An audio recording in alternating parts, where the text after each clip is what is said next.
Žinokite, taip myliu savo darbą, kad aš galiu vesti finansinės konsultacijas absoliučiai bet kur. Ir šiandien aš esu labai gražiame verslo centre. Pažiūrėkit, kaip gražu. Ir mes sėdėjome su mergina ir kalbėjomės būtent čia.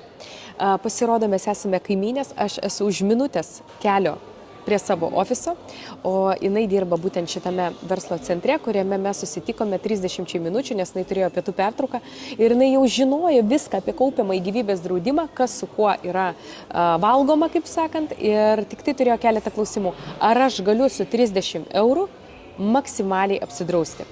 Sakau, žinoma, jūs galite turėti traumų draudimą, kritinių ligų draudimą, gyvybės sumą. Mes viską susipildėm ir jai rizikos vertintojai leido turėti tokias apsaugos, kurias mes parašėme ir su tokiom didelėm sumom. Tai reiškia, kad tikrai galima draustis ir kaupti su minimalia įmoka. Su 1 euru per dieną jūs galite turėti tokį gerą draudimą. Ne tik savo, bet savo vaikam, ne tik savo, bet kartu ir su vyru net apsidrausti. Tai nelaukite, kol jūsų visi draugai, jūsų visi pažįstami apsidraus ir jūs tada galvosit, o tai kur aš buvau, o kurgi aš buvau.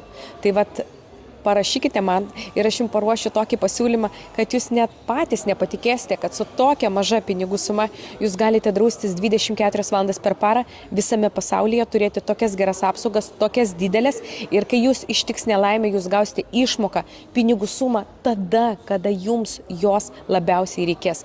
Tai aš esu patenkinta, kad žmonės išeina iš konsultacijos patenkinti, nes ši moteris galvoja, kad investiciniam kaupiamajam gyvybės draudime reikia atsidėti mažiausiai 100 eurų. Ne, tikrai ne. Jeigu jūs tai galite, prašau, bet jeigu jūs to negalite, mes galim pradėti nuo minimaliausios įmokos.